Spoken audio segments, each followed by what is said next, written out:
Welcome to the Crossroads Psychology video podcast.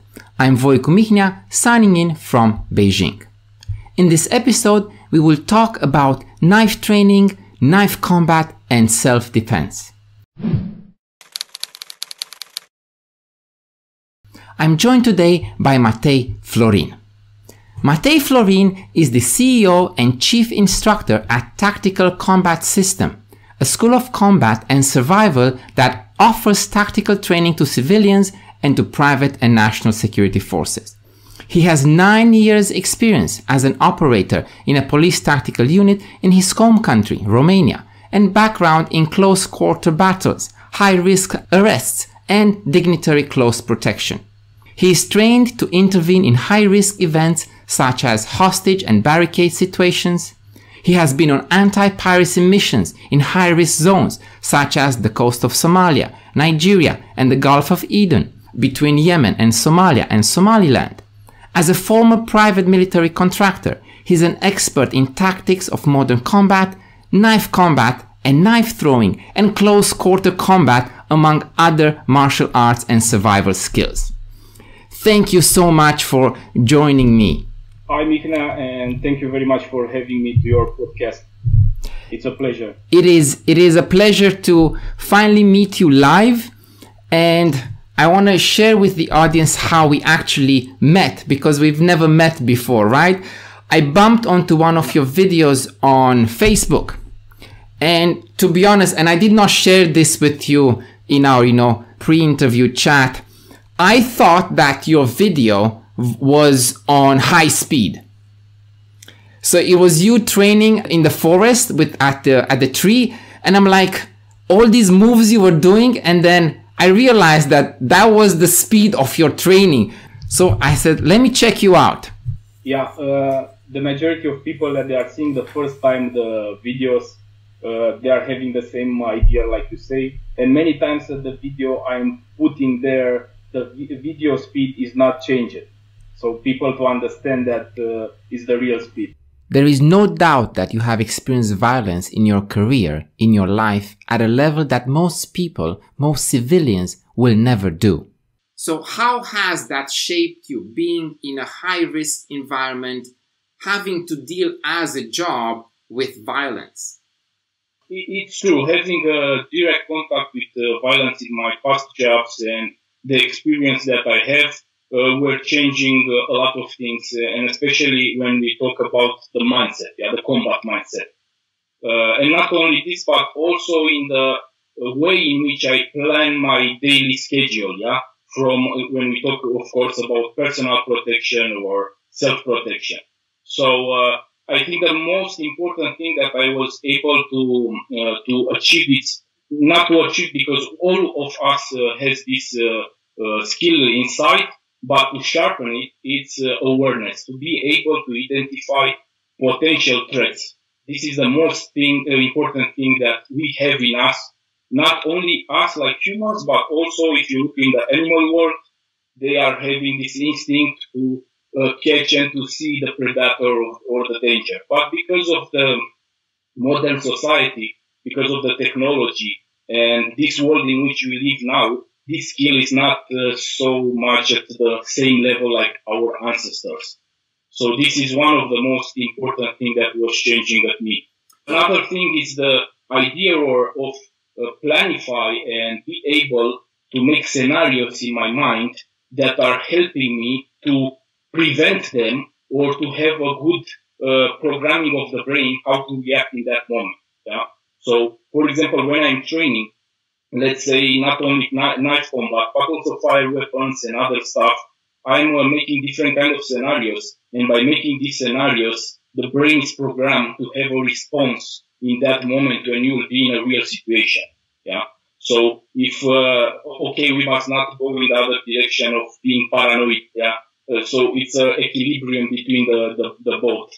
Also, when I'm talking about tactics or training methods, I'm able to identify stuff that I'm seeing and I can implement in my training that they are good or things that they are bad. So I know when I'm seeing some dude, some guy, instructor teaching something, if that will be apply in a real situation or no, because there are also a lot of things that they are going like an art, but it's not going like reality. So for sure, a lot of things were changing in my personality and in my way of processing the information.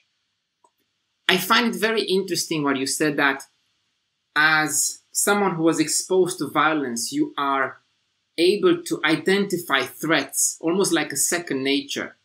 Do you think that us civilians kind of or lost, or we don't have this ability because we're very like safe in our urban environment? What do you think? Are civilians lacking the ability to recognize threat?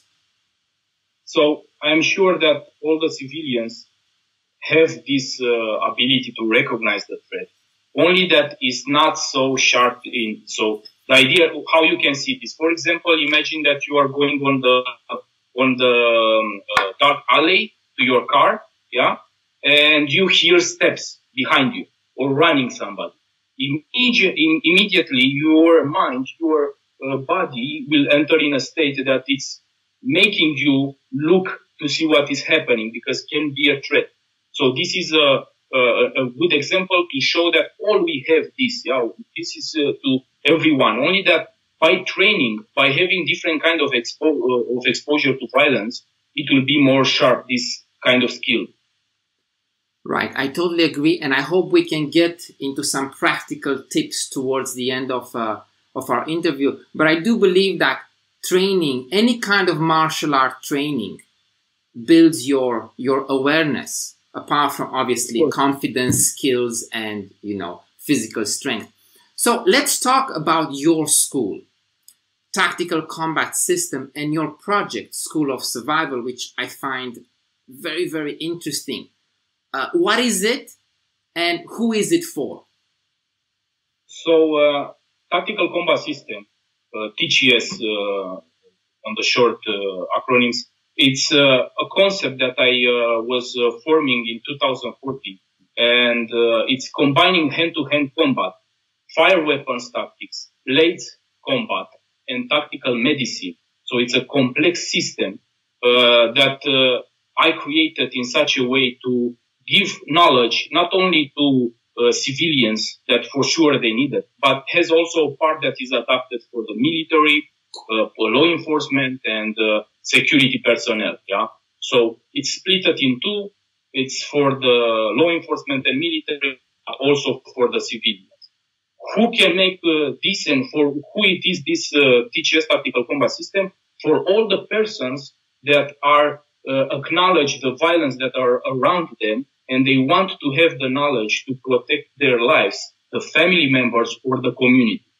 So basically from 2014, I was making a lot of seminars in many countries in Europe, teaching tactical combat system. Italy, Romania, Ukraine, United Kingdom, Austria, so Czech Republic. So from that moment when I start and I formed this kind of system, I was having a lot of people that they were calling me to come to teach at their seminars, because they find it a very unique way and more adaptable to the modern combat, yeah, more modern way of thinking and fighting. Yeah. And I think even the way you call it, School of Survival, is like so important. It doesn't mean that you have to learn how to fight or how to be an aggressor. On the contrary, it's about protecting yourself, about surviving in tough situations. You also do some medical training, which I find fascinating. So I think the civilian population does need more awareness to the fact that there is a world out there that can hurt you, right? Yeah, I always explain to my students and tell them that in the moment in which you understand that from the beginning of humankind, violence is part of our history, then we will also understand that you must learn to defend yourself and to learn how to fight against this violence, how to protect, how to react in these moments. So this is the number one thing that you must understand. You look at our history and you will see that bad people always exist. So if you want to protect your family, if you want to protect your community, if you want to protect your own life, you must have the training. And training is not enough to be able to shoot with a fire weapon. Yeah? Okay, I'm good to shoot with a fire weapon, but if tomorrow I'm in a situation in which I must use my fire weapon or my knife, because we talk about knife, to defend the civilians, but in this time the aggressor was stabbing multiple victims, yeah, and I eliminate the target, or the target is neutralized, but the people near me are dying because I don't know to use a tourniquet, for example, a control medical device to control their catastrophic bleeding. What was the idea that I was eliminating the target if my family is dying near me? So it's a complex system. You must learn more things so you can say that you can protect really your life or the ones near you. Wow. I think the two of us have so much to talk about, and I think you have so much knowledge that we can share. But now that we have some background, I want us to be very practical in our discussion. Because one of the missions here at Crossroads Psychology is to take technical and theoretical concepts and see how they actually apply in real life. Because it's not like in the movies. It's not like reading a novel. It's not like watching a training video, right? There has to be a practical element to combat, to survival skills. So I want us to focus today specifically on knife combat and knife training. And maybe some other time, if both of us agree, we can talk about some other issues, right? But for starters, can you give me one or two situations where you actually had to engage in a knife fight? And I want to say this because I'm a civilian, and apart from using a knife in the kitchen, and on a few occasions a wooden knife in training, I was never actually engaged in a knife fight. And although I might know a few offensive or defensive moves, I think in a real life situation, things are very different. And you have, I think, quite a lot of experience. So can you share with us a few situations? I will try to, first of all, this thing, it's one of the main questions that I am asked by people to share of my experience. And here when we talk about knife, of course, this question is coming very often. I will tell you a situation that I was involved in urban area, in city, not in the missions, not in anti-piracy. It was in my free day in the civilian, in my civilian time. To resume the story, I was with a member of my family walking on the street. It's not a very populated area where I was walking. And to one moment, we must make the corner, like enter an alley. And immediately in 2 meters, we face 3 persons. That one of them was entering very aggressively with the shoulder on in me, yeah, like instigating. When it's happening, these kind of things, because of the brain is processing the information very fast, the adrenaline is rushing in your body. It's happening something in your with your body and with your mind that things are getting more slower, like time. One of these guys was entering very aggressively in me. I was not knowing the intent. I was not having either so much time to make immediately, like to make space between me. I only pushed the other member of the family. It was a woman, and I pushed them a little bit more far from the hotspot. And there I was seeing him putting fast his hands in one of his hand in his pocket. And because of this that I say, to identify the threat, to identify in my mind, when I see somebody, when I'm in a conflict and I see somebody fast putting his hand in the pocket, it's already a process the information that you want to take something from there. And for sure, you don't want to give me a flower. For sure, it will be a weapon, yeah? So, because of my training for many years, I was able to deploy my knives much faster than him, even if it was a reaction. Normally, in a real situation, the reaction is slower than the action, yeah? But after the brain is processing the information, I was very fast able to deploy my weapon. And because I was seeing him already, it was like in the same time, the both. But because I was seeing already putting the knife, like want to stab, I was making only a lateral step, and I stabbed him at the level of the hand. Not because I was wanted with precision, because in that moment are happening a lot of things. Yeah, we'll discuss also. I will tell you more about this with the precision and other things. And the fight was in that moment. I create space, and the fight was from this contact was being in a verbal fight.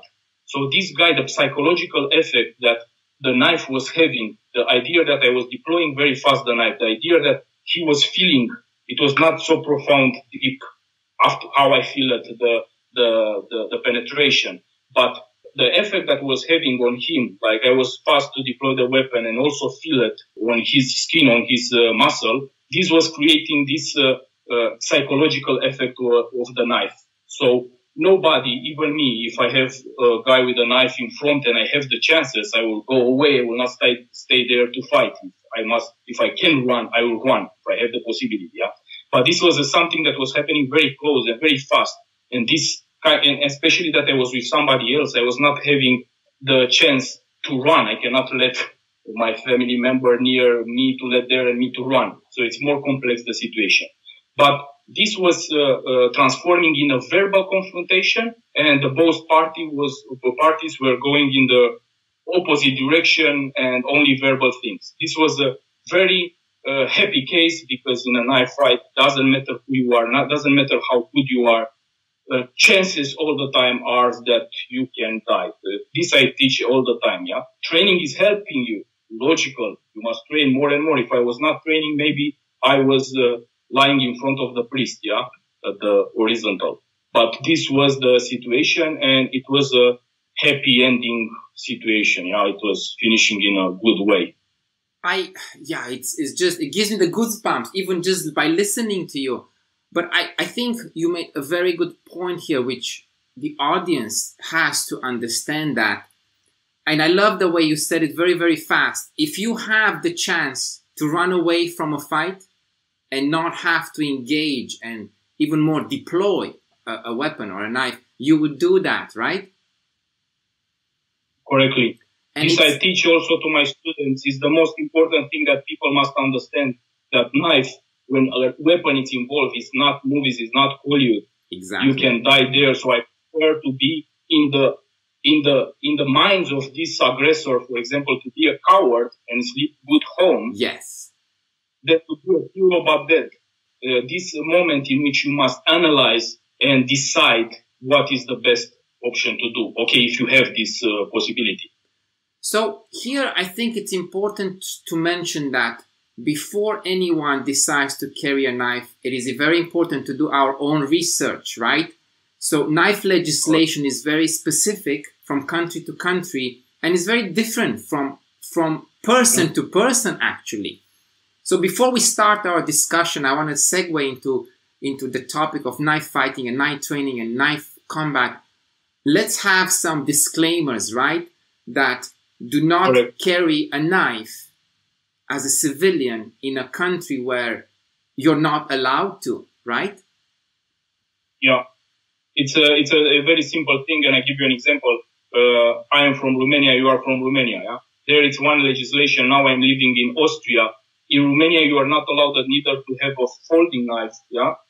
The legislation is not permitting you. In rest, here in Austria, you are allowed to have a pocket knife, yeah? Not non-automatic folding knife, yeah? So there are places and places, and it's very important because this can bring you to the prison, yeah, without any more talking, yeah. So it's very important, and if you make it, it's your own choice, and nobody will put your hand. You know that you cannot say in the front of the judge, "I was not knowing the laws." You must know the laws, even if you don't hear it somewhere. Yeah, it's mandatory that all the civilians are knowing the laws. So don't carry a knife, and if you carry it, you must know that it's your responsibility. Right. So, and I wanted us to make this point here because it's very important, people not to just start walking around carrying knives because they watched a YouTube video, right? So I want us to address the issue of using a knife as a defensive mostly, but also as an offensive weapon from several aspects, from several points of views. So we could talk about why knife. choice of weapon. We could talk about the skills needed, the training needed, the mindset of using a knife, of having a knife, of carrying a knife, of knowing how to use a knife. I think this is such a huge and important topic. And also, towards the end, let's have some practical advice about real situations. So what do you think about this plan?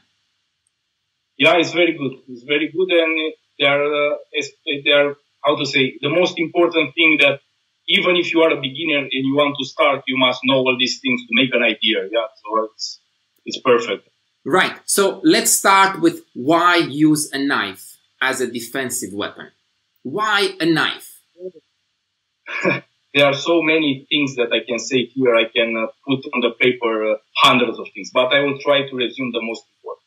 Number one can be the knife can be a good option for the people for the civilian that they are not allowed to bury weapons. Yeah, so the legislation of the weapons in many countries is very strict. So civilians and fire weapons, it's very hard. Yeah, so the knife, it's a very good weapon to have like a second option and first option if you don't have normally the possibility to have a fire weapon of defense.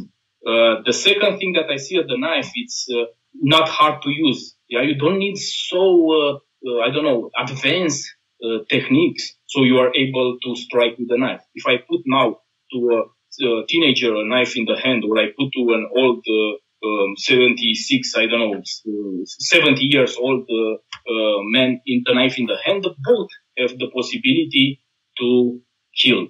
Yeah, so it's not so complicated to wear. Another thing is that it's easy to conceal. Yeah, I can have a knife like this that is more like my palm. I can catch it here, talk with you, yeah, be, I don't know, aggressive in my move, but have the knife here and ready to use whenever I want without you to notice it. So I have also in my videos, I was making especially a video with dangerous concealed carry to see people how easy you can conceal a knife and how easy you can be attacked with a knife without you to notice that he has this knife at them. Another thing, because you say that you start by seeing my video with throwing the knife and this, many are seeing the knife like a close edge weapon. Yeah, I must be close from my target to operate with the knife, but you can also transform by training the close weapon knife in a projectile weapon by throwing it. Yeah, and if you already see my video and you know how powerful these throws can be, and of course, using this, it's not like in Hollywood movies, like the heroes are throwing with a knife, killing the enemies at 20 meters, 10 meters. This is Hollywood, yeah. In reality, the throwing of the knife is happening very close distance, yeah. So I really liked what you said. And I want again to make a disclaimer. When we talk about knife training and your tutorials, I think, and correct me if I'm wrong, you also want to show the viewers how they can defend themselves against an aggressor. I really enjoyed the video where you concealed your knife in your belt buckle. Like, it's so fast to take out. Like, if I never even thought about it, that you could have a knife in your belt buckle. So by understanding knife training and knife combat, you also build awareness of how to protect yourself. Not necessarily to be the aggressor and the attacker. And the other amazing thing that you keep on pointing out in your videos too, knife training and knife fighting and combat is not Hollywood.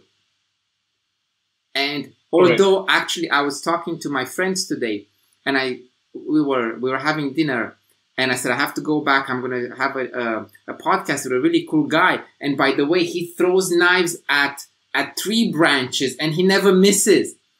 And I don't know, that's like an amazing skill to have and to know that it's possible. But also it's important to be realistic, right?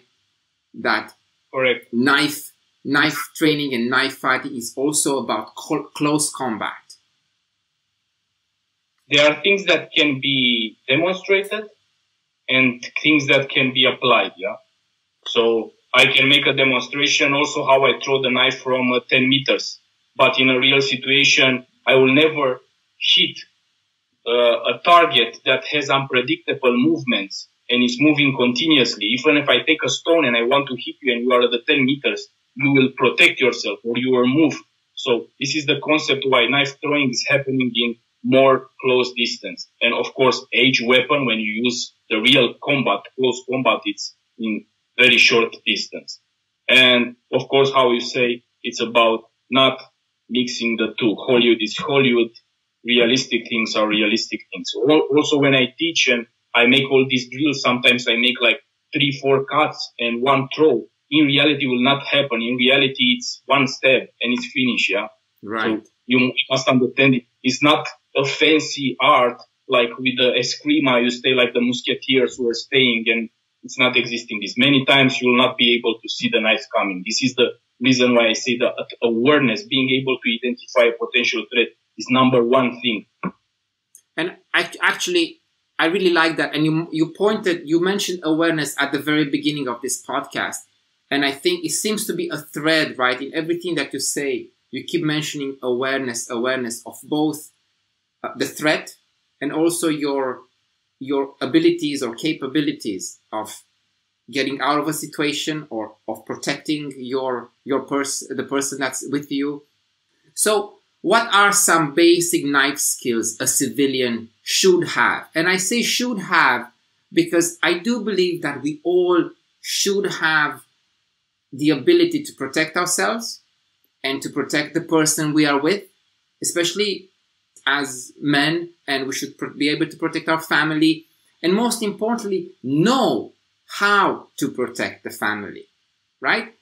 Because we can be overwhelmed by 4 or 5 attackers, and all the training in the world cannot really save you. But to at least know and have that little confidence that in a case of a situation, I can take care of my wife, of my child, of my mother and grandmother, right? So what skills should a civilian have? I will answer to your question with the most important thing from tactical combat system mentality. Yeah, the core elements that even like a beginner, even like an advanced practitioner with a knife, you must have. The number one, we come back again, and it's number one rule: how fast I am able to identify potential threat. So awareness. The second one is how fast I can deploy my weapon. Because if I am very good with a knife, I know thousands of techniques, yeah?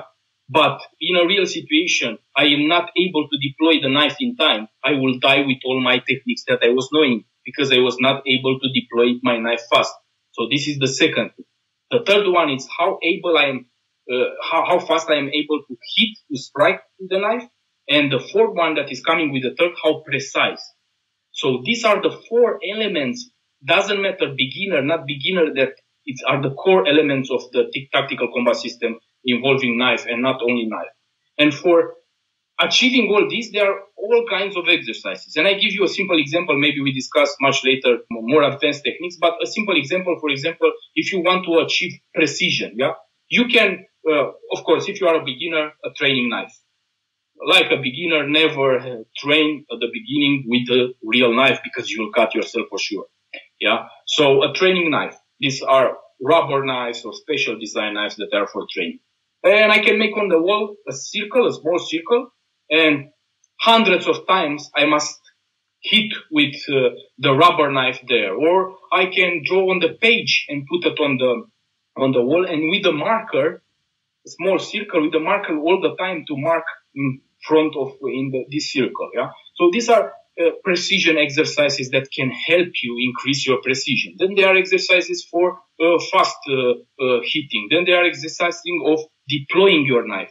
But mainly these 4 things, elements that I was saying to you, these are the skills that a beginner practitioner must have, because we like civilians, the majority like civilians, don't have time to spend so much years learning a thing that maybe will help them, but when he will know it, it's already maybe tomorrow he needs this. Maybe in 1 month it will be in a situation. So you need simple and efficient techniques. Right. I want to point out 2 things that you just mentioned. I watched recently your butterfly video, and you were saying that doing all these fancy things with the butterfly knife. And I used to play with the butterfly knife with my friends when I was very young, and all we wanted to do was like fancy tricks, right? Totally ineffective in a real situation. You would lose seconds of very important action or reaction time. So again, knife combat, knife training is not something very fancy, but it's very, I do believe what you're saying is very, very true and correct. It's very practical.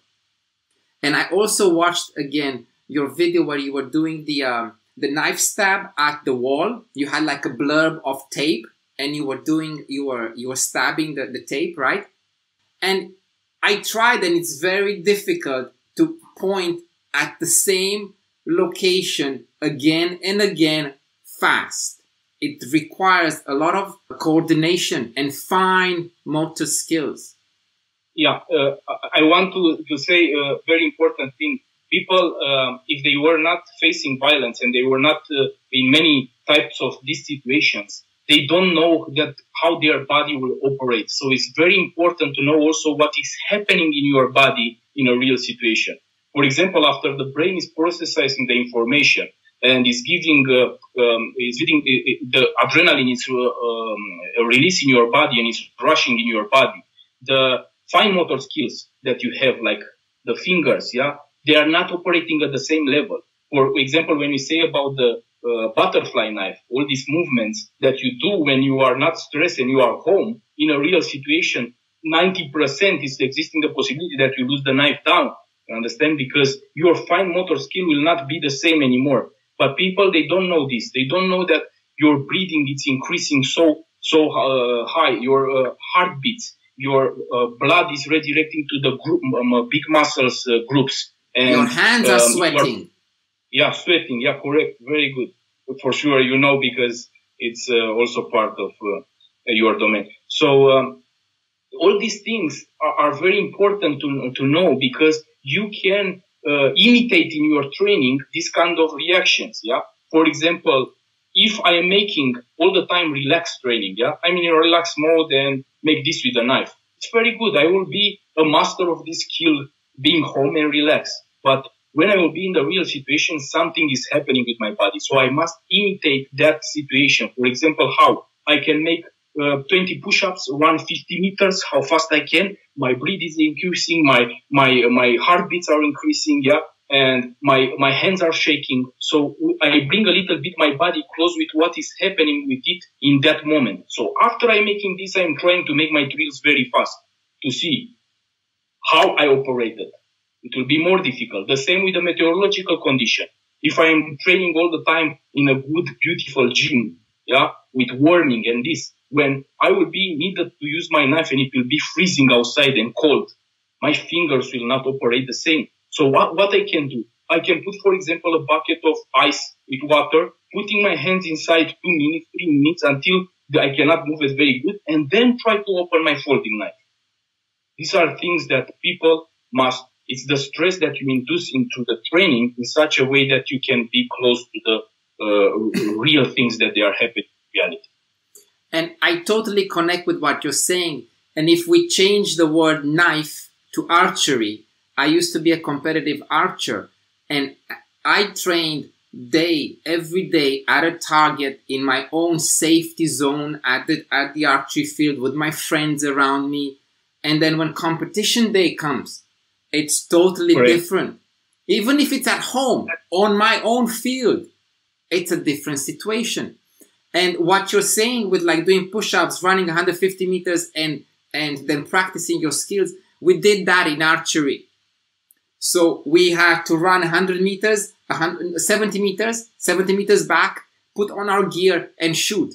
And you were already huffing and puffing, and it was a totally different thing. And then we did training by time, because in archery, there's a certain time you have to shoot your arrows in. And during training, you have all the time in the world, right?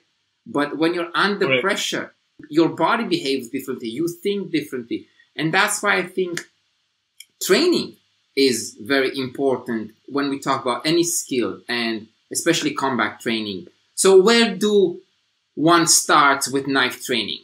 Someone who has no experience, where does he or she start? Mihnea, we are living in a modern world, so there are existing so much ways now to learn something, yeah? From the solo training to the online training to the physical going to a course, yeah? So you give a search, yeah, to the internet, and you find so many information about all the domains that you want. The problem with the solo training and with finding these informations is that the majority, 90%, I am speaking about my domain, are trash information. So the other is golden information that you must be able to identify, to extract and implement in your training. So if you are not having direct contact with violence, it's very hard to make this identification. This is the reason why you need somebody to tell you that was passing that road, to tell you if this it's applying or it's not applying to a real situation, if you must spend hours to train that technique. You understand? Yeah. Maybe you spend it, but it will not help. It's the same when we talk about solo training. I want to give you only the example of, for example, the boxing athletes, the MMA industry, the athletes. Yeah, you see every time one to win without having a coach, to win something, to be a champion without having a coach. So it's existing a limit that you can, like solo, like alone, the basic, the fundamentals you can learn. And you can improve at very good home, yeah, and alone. But then it's the line that you must take connection with somebody that will pass to you his knowledge of years that was investing time in. Yeah. Then it's coming the online training, yeah. Yeah, I totally agree with you, and I'm a big fan of online training, but there are just some very specific skills where you do need a mentor, a teacher, an instructor, or even someone who knows more than you, even if that person is not an expert. Yeah. Okay, it's existing also the other type of online training in which you see now with this situation with the pandemic and everything, all the instructors were reinventing themselves and giving online courses, the platforms like Zoom or other stuff, they are helping them making online classes. And it's a little bit more good than solo training when you search for information alone, because you have the instructor in front of you. You see him, you can imitate, he can correct you, but still is not when you go to learn that craft to the teacher. Yeah. It's like wanted to learn, I don't know, sculpturing, and you want to send letters to the teacher, yeah, to send you back what you must do. So all the art are coming, it's coming a time when you must learn direct, applying, for example, to professional courses. Yeah. I say also, last video, in my video about, the tactical medicine. You can buy yourself a tourniquet. Yeah. You can have it. I can check on internet. I can learn the theoretical information how to put this. I can make some practical how to put it, but this is not tactical medicine. This is the basic. If I want to do a decompression of a pneumothorax, yeah, just using the kit of the decompression of the pneumothorax pressure, that is hard skill. It's tactical medicine that I must go and follow a professional course with professional people that they are teaching me this. So all the time it's existing this life. And I totally connect with you when you say that learning online is good as a theoretical concept, right? But sometimes when you want to learn something practical, maybe you don't want to know all the little details and the history behind it. You just want to know the practical stuff because you mentioned time. And let's say maybe you just want to have some basic knife training. You're not going to study the history of knife forging, right? So I think a person who knows, who has experience, can teach you a few skills, basic, can show you good form, and you can just practice that until you become quite proficient in that skill. Because many times we get drowned in so much information on the internet.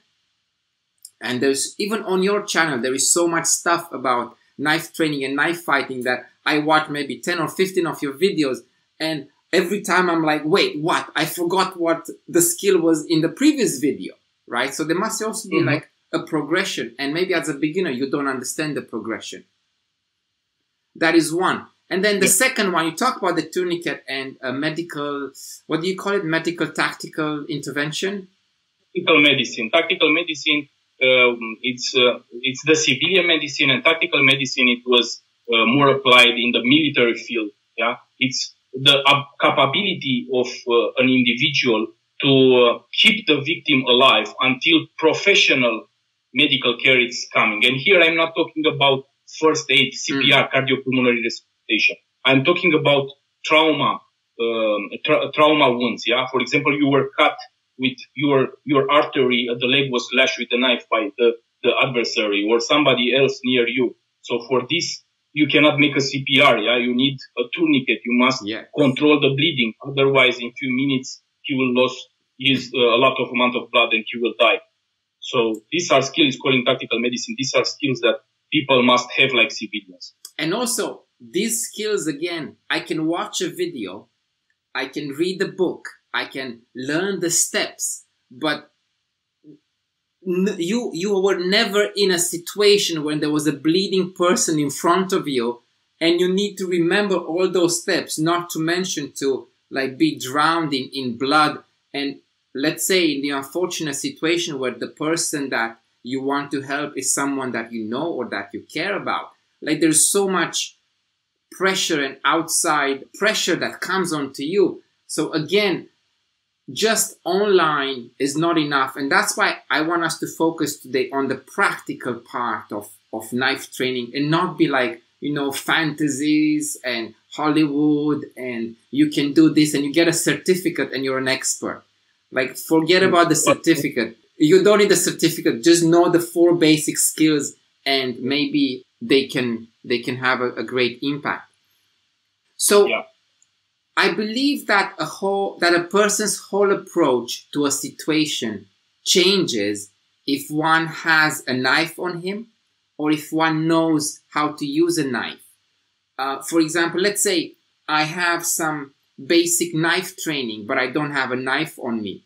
Wait, I have some key or I have a pen which can replace a knife. So in your experience, is this like a valid point that the knife as a tool, a defensive tool, can be replaced with any other object? You put exactly the point on the right word, calling tool. Because the majority of the people are not understanding this concept. The weapon, it's you, it's your mind. You are the weapon. The other things, fire weapons, knives are tools, tactical pen tools. I use that tool to create space, distance, so I can evade or do other kind of tactics. It's not existing this. I use my tool to stay there to fight with somebody. You understand? In tactical combat system, I don't have the concept fighting with a knife. It's not fighting. I'm using that knife that is my tool only to create space and distance so I can evade or do other tactics. Yeah. So this that you see in the movie, staying there and making 10,000 moves and nobody is cutting a little bit here, a little bit here.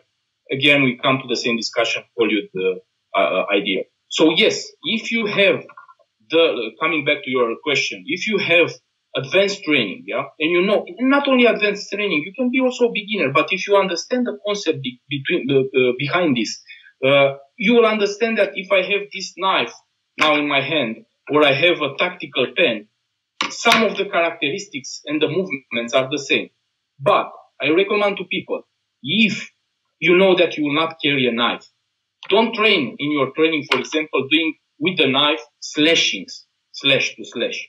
Because your brain will learn that movement. And when you will have a tactical pen, you will make automatically the same movements, but only that the tactical pen doesn't have a sharp edge. It's very important to understand that even if you are a beginner, but you understand this concept, how you to use it, you can use also other kind. I can be at a restaurant and have a fork. I can be I'm talking about me or other, but if you understand this concept, only that in your training, you must put accent on the, for example, if I'm talking about tactical pen, on the stabbing with the knife, on the penetrating strikes with the knife, not on the slashing, because I will have with me a tactical pen and the brain is learning, and it's like programming to act in the real situation automatically by making that moves. So you must make this separation between two. And of course, if you are training on this kind, following this line, you will be able to apply, I don't know, being a woman and having this for the nails. Or, okay, now I'm not talking if you have this in your purse with 100 things there, you will not find it, yeah? I'm referring to things that you can find it around you. Yeah. For example, I am somewhere and I have a normal pen, yeah, a metallic pen, but a normal pen near me. I'm writing something, I'm at the office and something is happening. Now somebody is coming aggressive. So I can penetrate soft tissues with that pen, yeah, only to create distance and time so I can evade or do something else. Yeah. So yes, it's applying this kind of mentality. Everything, all the objects, tools. Also, when I talking about throwing with a knife, you use that only to create space and distance. This is the secret of things. Not staying there and fight. It's not existing this. Yeah, this is the moment to go back and mention again that where you live is very important to know the legislation.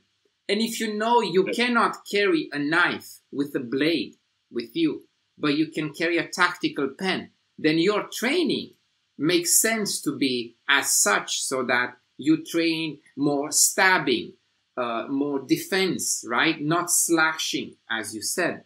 So it seems to me that the fighter, a knife fighter, builds a certain mindset, right? At a beginner level, what changes do you expect a beginner knife student to learn? Something new that they did not experience before. What kind of mindset shift do you see after training in knife fighting for a while? So I want to underline something here, because I find this expression at many people, civilians, but also in the industry of utilizing the knife like a weapon, and many instructors are using also this expression. Knife fighting, it's, in my opinion, it's not on my mentality that I say. And in which idea? When you say a fighter, it's somebody that is fighting, yeah, fighting daily, training daily, and all things. When you are thinking about a knife fighter, it's like you are imagining this guy every day having fights and stabbing with somebody. So this is a little bit exaggerated. We are thinking, like you said earlier, that knife or tactical pen is the tool. So when you have in your mind from the start that you are not a knife fighter, because that will kill you, that you are the weapon, you are somebody that's a protector, you want to protect your own, your family, your community, your civilians around you, and you use the weapon to achieve something, to create space, to create distance, to make something, yeah? Because if you have this mentality like fighting with a knife, it's also the idea of staying there, losing time and fighting, yeah? This is dead, yeah? If you are a fixed target and you stay there and you decide that you want to put in application your 1,000 techniques that you learn, it's a little bit dangerous. Coming to your question, at the beginning, normally, like in all the things that you start, yeah, you must learn the basic, you must learn the fundamentals, yeah? But that fundamentals must have also a strong base, like mindset. Because if you are training only your body, but you are not training the mind, it's a little bit complicated when you are being in a real situation, because the body is trained, but the mind was not. So when you must stick somebody with a knife in his body, your mind will have a little bit of problem, and it will respond like a blockage. You understand? Because you never been in that situation and you never train either your mind to operate like that. Yeah. So it's easy to say, I will use my knife and cut and stab and make all this, but in reality, it's different. So this is the reason why in my training, I put a lot of accent on training also the mind. And for this, we use visualization techniques. Yeah. So, for example, I am making my drills, my combination with the knife, yeah? When I make these combinations, I also visualize with my mind how I am stabbing the target, how blood is coming out. All these devices will not create criminals. It's not about creating criminals. Criminals, they don't need these techniques. Criminals will kill you or will do something without learning. Yeah, they have this in their nature. We only make a strong mind to understand that this is happening in that moment. So your mind is ready, yeah, by this visualization to understand the process behind these techniques. It's simple to make it only in the air. But if you don't put your mind at training to visualize all these scenarios, to understand, even to make a training in which you have a piece of meat and you stab that meat, yeah, the sensation that you have, to understand its difference by making it only in air or, I don't know, making only on the tree. So there are different kind of things that if you are doing like this, if you start from the beginning with training the mind, making the mindset, correct mindset, basic, and the techniques, of course, there are happening a lot of changes at the level of the brain. But always do not come in the other extreme. Do not transform the people in a bad character of their own. You must, in these scenarios, they must understand that they are making this like a protectors. You are using your knife not because somebody was giving you 2 slaps in the traffic or punches 2 times, you take the knife out and you stab it. You use the knife like it was the situation in Paris with the terrorist attack 2 years ago when a terrorist was entering with a knife and began to kill multiple victims. That is the moment in which I take my knife out and I eliminate the victim because the terrorist, because they must protect my family and the one around me. So using of knife is deadly force. It must be from start understanding. It's a responsibility to have it, and it's a bigger responsibility to use it. Right.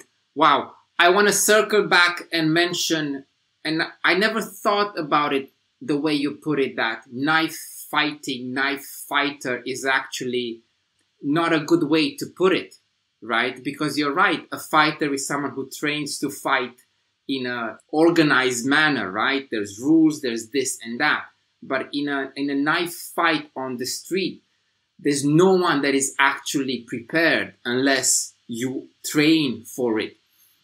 And here you mentioned visualization. And again, I can't stop thinking that we did exactly the same training in archery. We were shooting our bows in our head.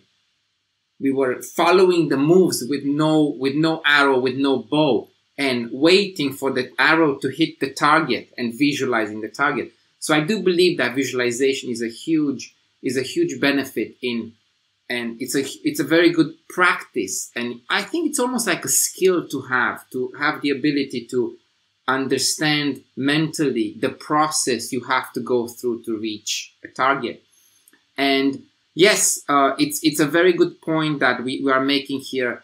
Deploying a knife is a huge responsibility. Carrying a knife is a huge responsibility. And that's why you picked up on the word tool, right?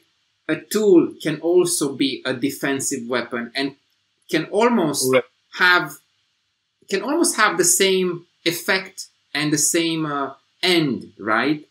Protect yourself, protect your family, or help you get out of a situation. So I do believe through knife training, one develops a mindset where they are ready to enter a more difficult situation. And again, I want to say that I'm saying all this from a very theoretical point of view because I've never been into a knife fight. I don't plan to get into a knife fight.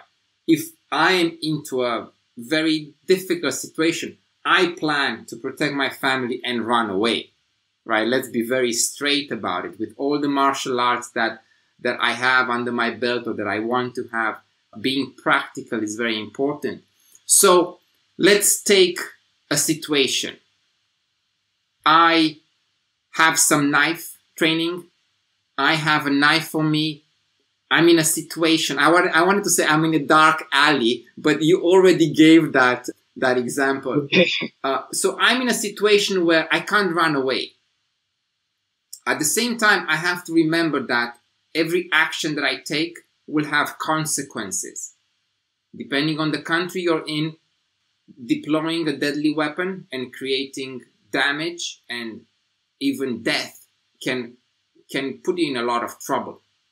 So having all this in mind, how do I react? What to do?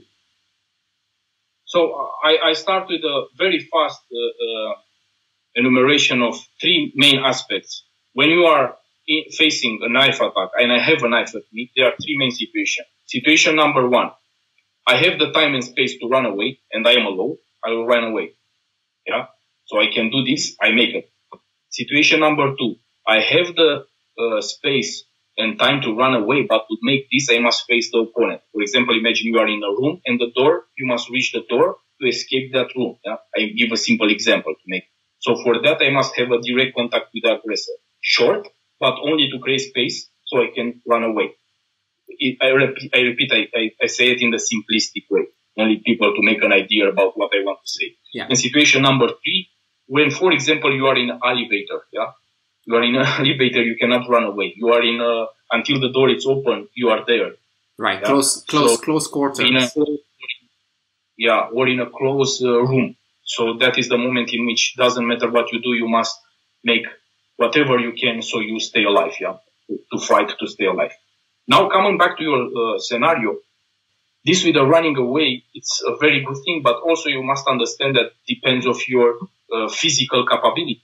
If I am a supraponderal guy that has 120 kilos and my aggressor has 50 kilos, where I run?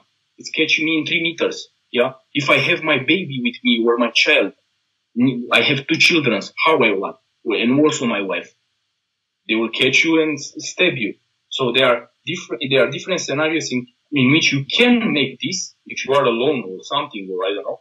And scenarios in which you cannot. And in the scenario that we say, you cannot run away, but you have the knife. And here it's, how to say, there are some instructors, it's all the time very controversial thing when we talk about this, because there are some instructors, I don't want to say names, I don't want, everyone is with his teaching, I am teaching what I am teaching, that are teaching their students that when you are in a knife attack situation, you deploy your weapon, but you try only to cut his wrist or his arms, to not inflict him deadly wounds. But this, again, we enter in this Hollywood arena in which people don't understand that the knife attack, when you have a massive guy, 100 kilo, that is coming violently and fast, imagine me, but a little bit more slower, to not put that he's an expert, that is coming very fast with different kind of angles and strikes, and you have the adrenaline and fear and the children's and other things, like you say, you are in this situation. The idea that you cut the wrist or the arms, it's a little bit ridiculous, yeah?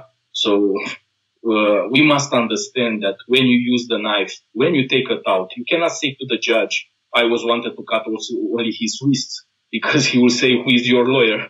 Understand? So you already take the knife, you already use it.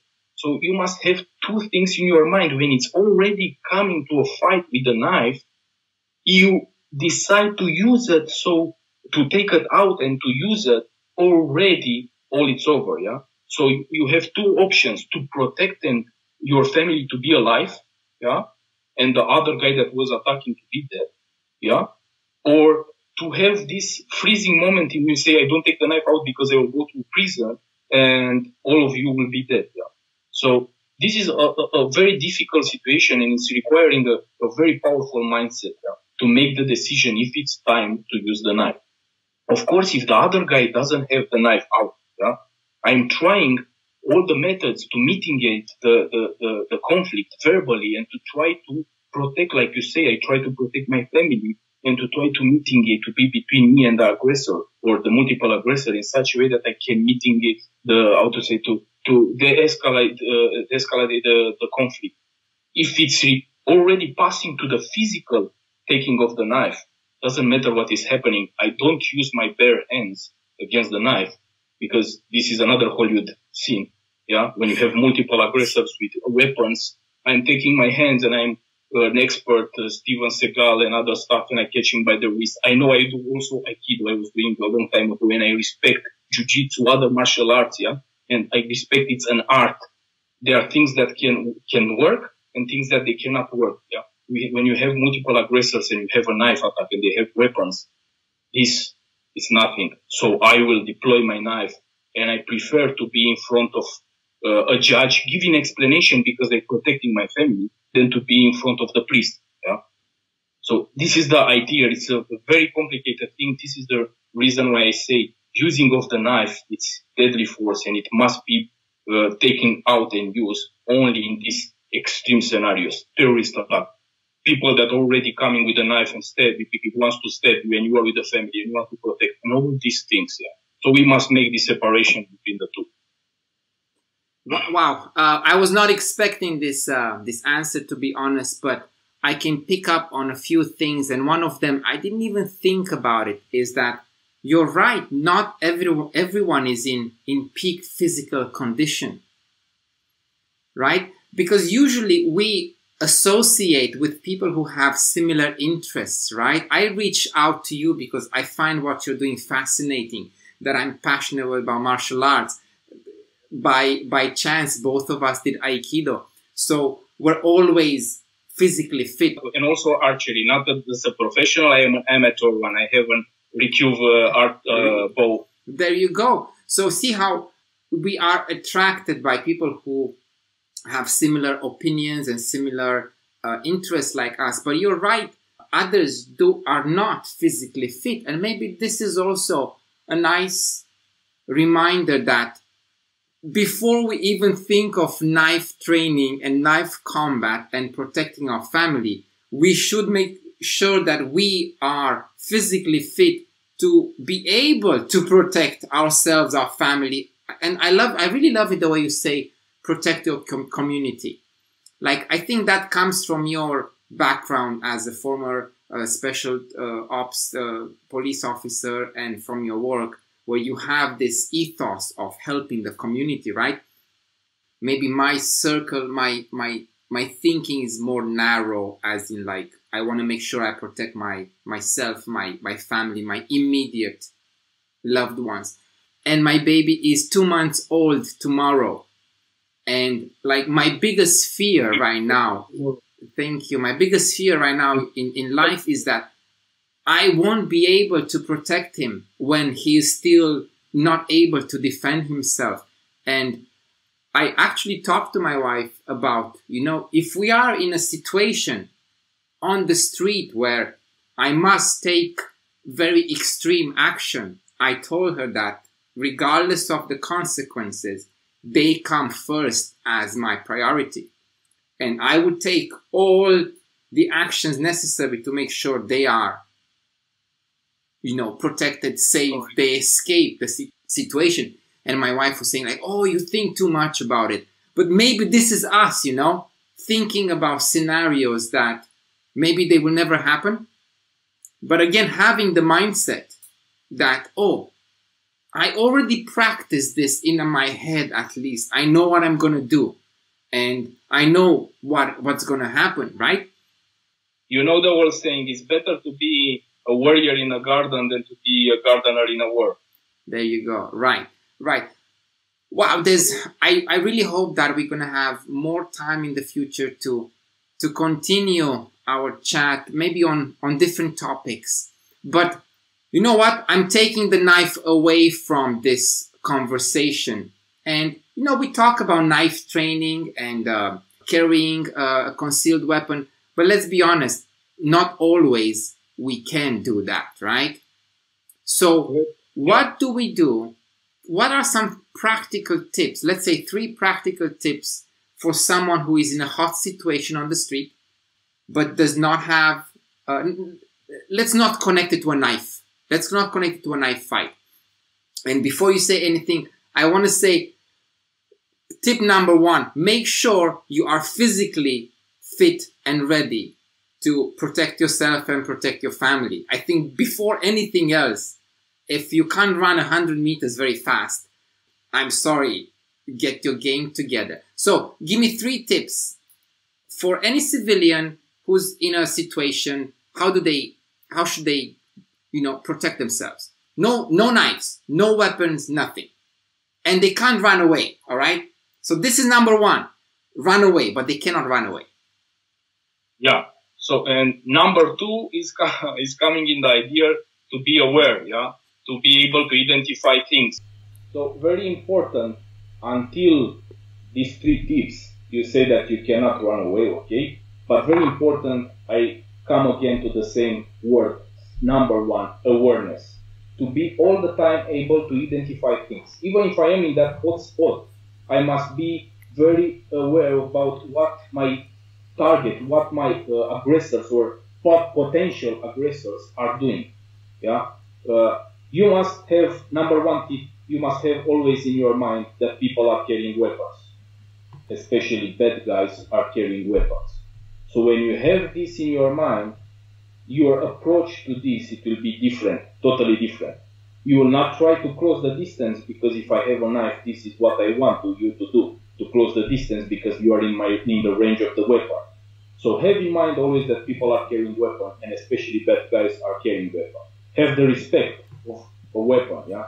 Understand what this is mean, what is this, it's how bad situation it can be if this other person is taking out the knife and it's ready to use it, yeah?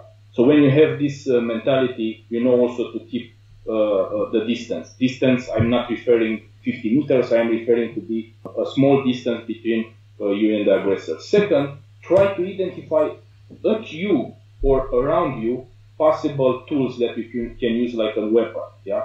Maybe I have my bag, maybe I have the telephone I can use it to throw it, you know, only to distract a small attention and to run away. Maybe I have, I don't know, a tactical pen. Maybe I have, I don't know what at me, yeah, that I can use or around me. Maybe I'm at the desk office. Maybe I am at the restaurant. I can take an ashtray and smash it in the head only to create this time and space so I can do other things. Yeah? This in the idea that all it's becoming already an aggression. Yeah. So when they start already the aggression, yeah, aggression, and this starting the aggression doesn't. I don't refer to the idea that he must touch you physically, yeah, because it's too late. If you already come near you, catch you by the t-shirt, there are two guys, there are three guys, you are already in a bad situation. Yeah? So aggression means also when it's entering in your personal place.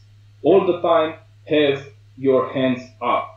Even if you are in a non-combat position, to show to the witnesses that you are not fighting, or to the CCTV cameras, or to the aggressor, since they to identify you like you are a victim and you complain, you will make what they want. Yeah, you are not a fighter. Yeah, they must see you like a target. Yeah, like a victim. Because when you want to surprise them, you cannot surprise them if I already stay in a fighting war. But they know already this guy wants to fight. So I take the knife and I stab him, or I do something else.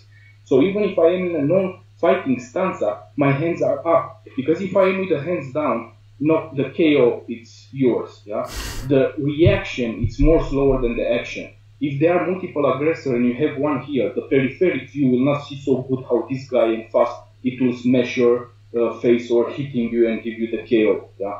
But if you aim up, even if I don't want to fight, I am able from here to do a cover or to do something else, to not take, for example, we talk about hand-to-hand combat, to not take the first punches. Yeah, this KO strike. Yeah, that is very important. And here I'm coming a little bit on your domain of the psychology. You must it's exactly like in the animal world. You must show to these predators, in this case, because they are more predators, and you cannot make like this directly because you will have some problems. They are three and maybe also with weapons. You must give them the wrong impression that you are the victim. Also in the animal world, the smallest one is going down and be like a victim. Only that you do this only to relax them. You relax they already see, this guy cannot fight. It's already scared, but I'm using this strategy only for a fraction of a second so I can make my reaction. This is valuable information, valuable tips, and I think anyone with or without training can apply. Thank you so much for your time and for your knowledge and for sharing all these tips with me and with our audience. And I really, really hope that we do an interview in the future again and we talk about other topics.